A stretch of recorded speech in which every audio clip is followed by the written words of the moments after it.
Sr. Presidente, muito obrigado. Eu ia colocar três ordens de questões, uma delas já foi colocada, mas eu insistiria, e duas outras que ainda não foram. Bom, a primeira questão sobre a qual gostaria de pronunciar diz respeito ao mapa judiciário. E isto para dizer que, de facto, entre a concepção deste mapa judiciário e a que o meu grupo parlamentar defende, há, de facto, uma oposição, eu diria, diametral. A Sra. Ministra considera que este mapa judiciário reforça a proximidade. Nós discordamos profundamente dessa concepção e queria deixar isso aqui muito claro. Diz a Sra. Ministra, e disse há pouco também o Sr. Deputado Hugo Velosa, que está toda a gente a colaborar na reforma do mapa judiciário. Como é evidente, isto é a mesma coisa que o Sr. Primeiro-Ministro dizer que os portugueses estão todos a colaborar nos sacrifícios. Pois, que remédio. É evidente que mesmo que os profissionais do foro, os profissionais da justiça, obviamente que, ainda que discordem profundamente de qualquer reforma, eles trabalham.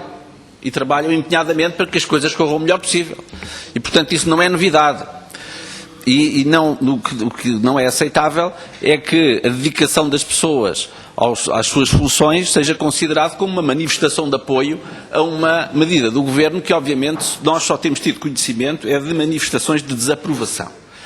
E basta ver a posição que tem sido manifestada, obviamente, pela generalidade dos autarcas cujos municípios são desgraduados no mapa judiciário, o que é compreensível, obviamente, mas a posição da própria Associação Nacional de Municípios, incluindo municípios que não são lesados diretamente por este mapa judiciário e que, obviamente, têm tido uma posição solidária relativamente aos demais. E é ver, por exemplo, a posição que tem sido manifestada por todo o país pelos advogados.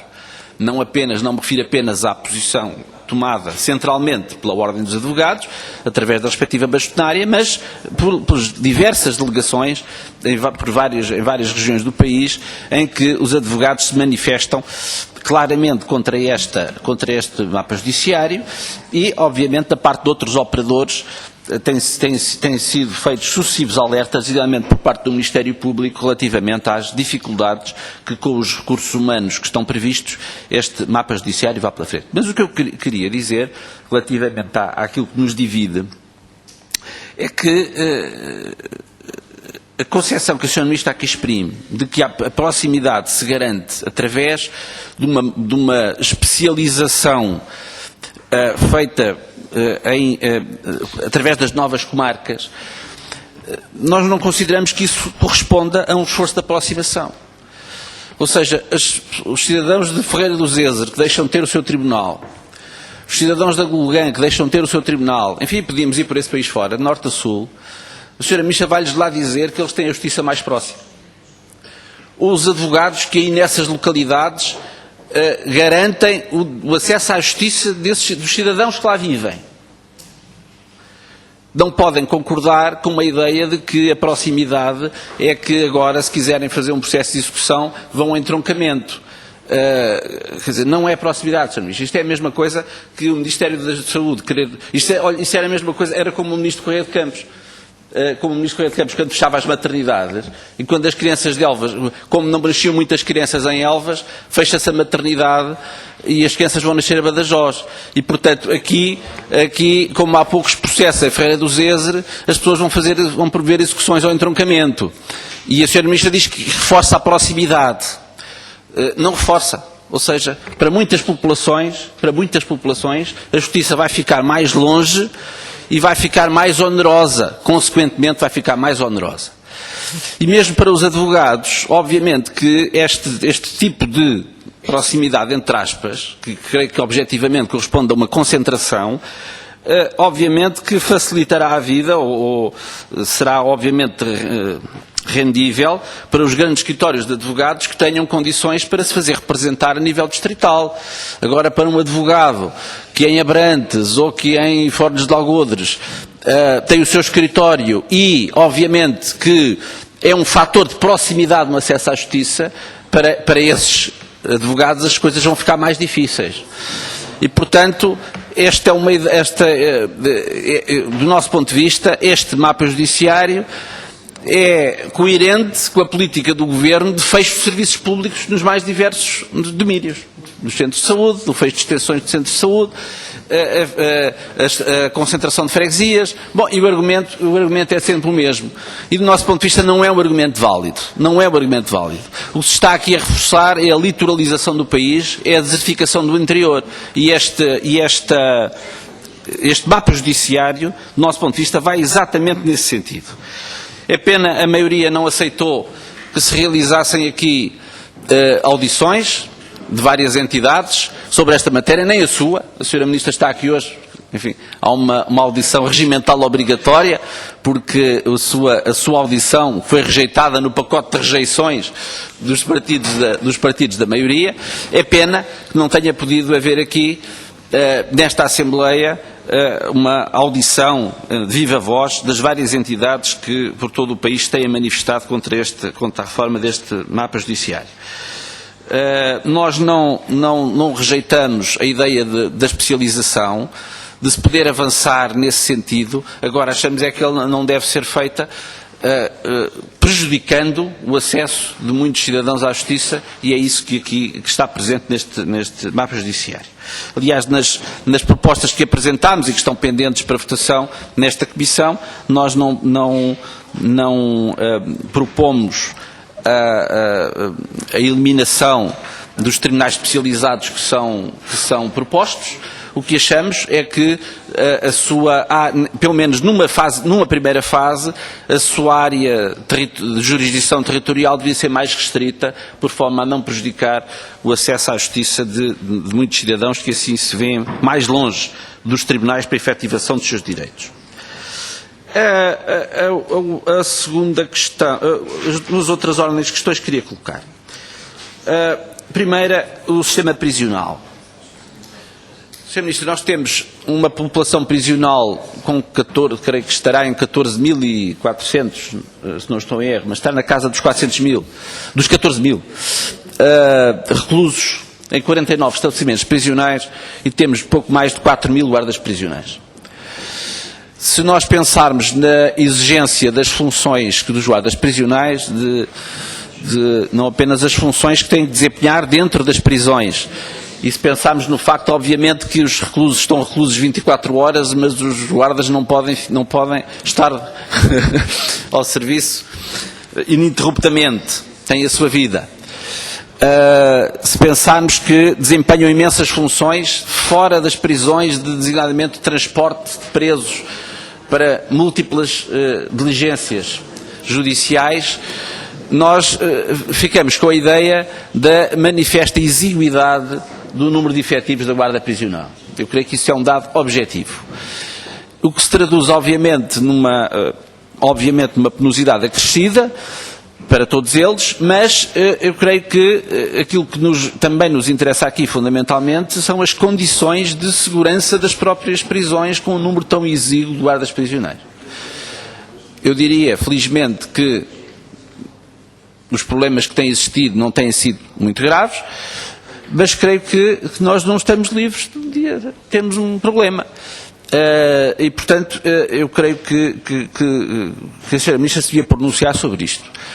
Há reivindicações conhecidas dos guardas prisionais, que têm sido manifestadas para mais diversas formas, às quais a Sra. Ministra não tem dado efetivamente resposta, mas mais do que isso, embora eu considere que essa resposta era importante, que soubéssemos que resposta é que a Sra. Ministra tem dado às reivindicações dos guardas prisionais e que diálogo é que tem sido estabelecido com o seu sindicato, mas também nos interessa saber como é que a Sra. Ministra encara a realidade do sistema prisional à luz da manifesta exiguidade do corpo da Guarda Prisional e o que é que está previsto relativamente a essa matéria. Há uma terceira e última questão que eu gostaria de colocar nesta ronda, que diz respeito ao seguinte, à Polícia Judiciária e à compatibilidade entre a natureza das funções da Polícia Judiciária e o regime geral de trabalho em funções públicas que foi recentemente aprovado, designadamente no que se refere ao trabalho extraordinário e à respectiva remuneração, porque a Sra. Ministra concordará que a Polícia Judiciária tem um regime de exercício de funções que se compadece pouco com critérios muito rígidos relativamente ao trabalho extraordinário. Na medida que, obviamente, a criminalidade não escolhe hora, e, portanto, o exercício de funções da Polícia Judiciária, para poder ser efetivo e poder corresponder às suas missões, tem que ter uma flexibilidade muito grande relativamente ao regime do trabalho extraordinário e ao regime dos horários. Ora bem, isso é incompatível com esquemas rígidos adotados no regime geral. E, portanto, gostaria de saber como é que a Sra. Ministra encara este problema, quer relativamente ao regime de disponibilidade da Polícia Judiciária, quer também relativamente ao regime de remuneração do respectivo trabalho extraordinário. E para já, nestas questões. Muito obrigado. Muito obrigado. Queria só referir dois aspectos. O primeiro, sobre o problema dos 400 guardas prisionais e do Ministério das Finanças. Nós, de facto, como há pouco a Sra. Deputada Cília Honório bem salientava, nós já ouvimos falar diversas vezes desses 400 guardas prisionais e também já fomos informados por diversas vezes de que o problema só não se desbloqueia porque o Ministério das Finanças é que tem de o desbloquear. Ora bem, mas isso obriga-nos a salientar a responsabilidade solidária do Governo. Quer dizer, os membros do Governo não podem atirar as responsabilidades do Governo para as costas de outro membro do Governo.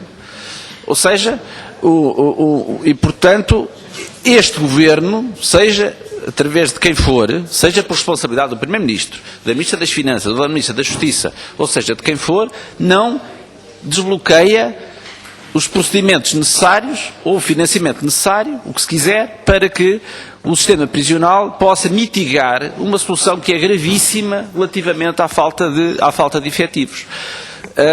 E, portanto, isso tem que ser dito. Porque senão, enfim, as responsabilidades não são efetivamente assumidas e, portanto, é por responsabilidade deste Governo e porque se houver um problema grave no sistema prisional não é a Ministra das Finanças que será chamada à responsabilidade, provavelmente diretamente se é a Sra. Ministra da Justiça. E, portanto, obviamente que é o Governo no seu conjunto que não resolve este problema. Eu queria só, ainda sobre o problema do mapa judiciário, dizer que ficou clara uma divergência essencial entre nós. É evidente que não se passa com os tribunais o mesmo que se passa com os serviços de saúde, porque em Espanha nós temos outra ordem jurídica, porque senão provavelmente as pessoas recorreriam a Badajoz como fazem para os nascimentos. Mas o que é inquestionável, do nosso ponto de vista, é que a especialização, Sr. Ministro, aqui discordamos profundamente de si, não conduz necessariamente à proximidade. Eu creio que são coisas diferentes. Nós podemos invocar ganhos da especialização. Designadamente, a Sra. Ministra pode-me dizer que quanto maior for a especialização, maior poderá ser a qualidade das decisões. Podemos concordar consigo. E por isso é que nós não rejeitamos liminarmente a ideia da especialização e de alargar as experiências de especialização. Agora, consideramos que a forma como isso é feito no mapa judiciário é feito com prejuízo precisamente da proximidade. Porque vai-se dizer aos cidadãos de Ferreira do Zezer que deixam de ter tribunal em Ferreira do Zezer, ou de Mação que deixam de ter tribunal em Mação, que eles ganham com a especialização, porque as execuções agora são todas feitas no entroncamento, quando antes, enfim, o tribunal que tinham em Mação não tinha condições técnicas de especialização para o fazer. Sra. Ministra, eu acho que as populações não ficam convencidas com esse argumento.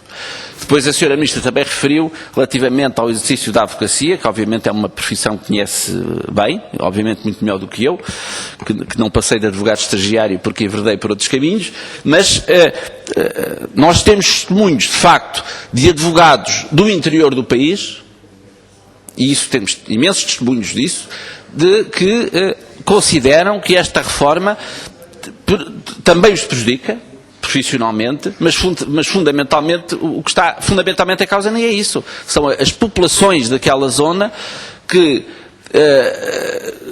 ficam, obviamente, com a efetivação dos seus direitos mais longínqua. Quer em termos de acessibilidades, quer também, obviamente, em termos de poderem recorrer a quem na sua localidade melhor conhece os problemas e melhor está em condições de os ajudar a resolver os seus problemas. Aquilo que nos preocupa, essencialmente nesta matéria, é que estas populações que já estão a ser privadas de tantas coisas e do exercício de tantos direitos, e fundamentalmente do direito a viverem no interior do país, nas localidades que escolheram para viver, e começam a ser privadas de um conjunto de valências essenciais à sua própria sobrevivência nessas regiões. E creio que, nesse sentido, afastá-las da justiça, ou seja, afastar a justiça dessas populações, é mau para o país. E é essa, fundamentalmente, a preocupação que nos move. Muito obrigado.